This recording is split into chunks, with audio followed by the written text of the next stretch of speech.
নির্বাচন কিছুদিন আগে নির্বাচন শেষ হয়ে গেছে, কিন্তু নির্বাচন শেষ হয়ে যাওয়া মানে লড়াই শেষ হয়ে যাওয়া তা নয়। তারপরের দিন থেকেই এসএফআই ডিওয়াইএফআই রাস্তায় আছে, ডিওয়াইএফ রাস্তায় আছে। কারণ এখন আমরা দেখতে পাচ্ছেন মোদী সরকার তৃতীয়বারের জন্য দেশের শাসন হারে এসছে কোন সময়, কিন্তু তৃতীয়বারে এসে এটা খুব স্পষ্ট হয়ে গেছে, বিশেষত এই বর্ষার সময় রেলওয়ের ছাদ, ট্রেন, এয়ারপোর্টের ছাদ অথবা কোশ্চেন পেপার, একটার পর একটা জিনিস সবই লিক হয়ে যাচ্ছে এই সরকারের সময়। কেউ কোথায় কেউ নিরাপদ নয়। আর তাই তো আমরা দেখতে পাচ্ছি এই পেপার লিকের সরকার, এই ছাদ লিকের সরকার, তারা যখন এই প্রথম 10 দিনে সিইউটি থেকে শুরু করে নেট থেকে শুরু করে নিট পর্যন্ত একটার পর একটা দুর্নীতি, একটার পর একটা পেপার ফাঁস আমরা দেখতে পাচ্ছি। গোটা ভারতবর্ষে আক্রান্ত হচ্ছে সাধারণ ছাত্রছাত্রী আক্রান্ত হচ্ছে। এই সময় তাদের মধ্যে দাঁড়িয়ে যারা বলেছিল অমৃতকালের কথা, কিন্তু আমরা দেখলাম যখন যে ছাত্র যুবর হাতে কাজ দেওয়া দরকার ছিল, সেখানে আমরা দেখলাম উল্টো দিকে তারা 20 কালে দিয়ে দিচ্ছে।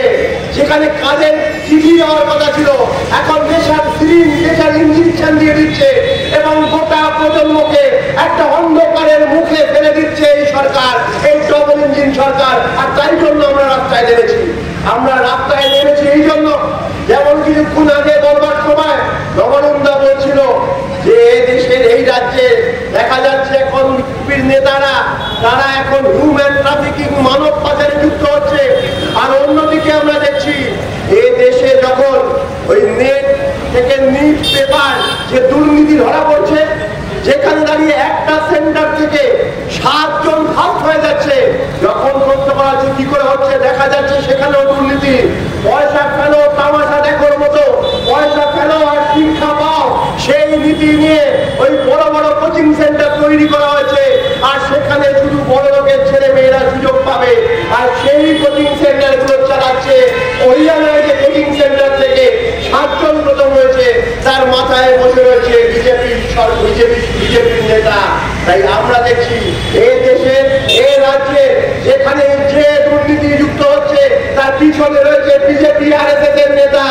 এমন হচ্ছে দেশপ্রেমিক নাকি ওনারা, তাই দেশের ভবিষ্যৎকে বেঁচে দেওয়ার জন্য তাই ড্রাগের ব্যবসায় পর্যন্ত নামতে ওদের হাত কাঁপে না। এবং সেই জন্যই তো আমরা যখন কাজ চেয়েছি, এই ত্রিপুরায় কম্পিটিশন চলছে এখন। বিপ্লব দিনের সময় 961টা স্কুল বন্ধ হয়েছিল, আর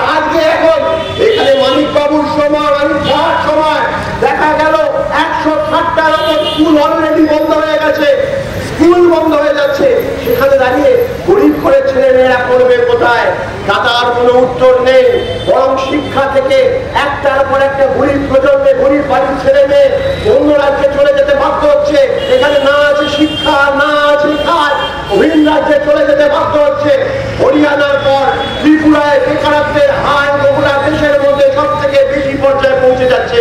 আর সেখানে দাঁড়িয়ে যেখানে যেটুকু কাজ রয়েছে সেখানে দুর্নীতি। আপনি চান উত্তরপ্রদেশে যান, তখন সরকার রয়েছে বিজেপির, সেখানে পুলিশের চাকরি, সেখানে দুর্নীতি। আপনি চান স্কুলের টিচারের চাকরি, সেখানে দুর্নীতি। আর এই সব দুর্নীতি করছে এই বিজেপির নেতারা।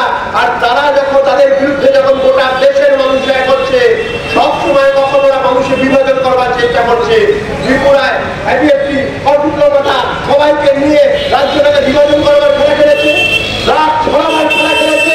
ঠিক একইভাবে আমাদের রাজ্যে গোটা দেশে আমরা দেখতে পাচ্ছি জাত পাত ধর্মের নামে ভাগ করবার চেষ্টা করেছে ওরা।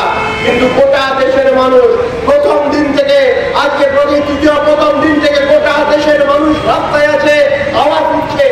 এই ত্রিপুরায় যখন এই পেপার লিকের বিরুদ্ধে আমরা ছাত্র যুবরা আমরা রাস্তায় নেমেছিলাম, পুলিশ আমাদের গ্রেপ্তার করেছিল। আমরা যখন রাস্তায় নেমেছিলাম, এই দিল্লিতে আমাদেরকে গ্রেপ্তার করা হয়েছিল। কিন্তু আমরা এই বিজেপি সরকারকে বলে দিতে চাই, ওরা জেলে পাঠাক, ওরা লাঠি মারুক, রক্তাক্ত করুক, কিন্তু আমরা ছাত্র যুবরা এই লড়াই লড়াই লড়াই ছাড়বো না। আর এই সরকার, এই ডবল ইঞ্জিন সরকার, এদেরকে লাইন জুতো করবই, এইটুকু প্রত্যয় রেখে আবার আপনাদের সকলকে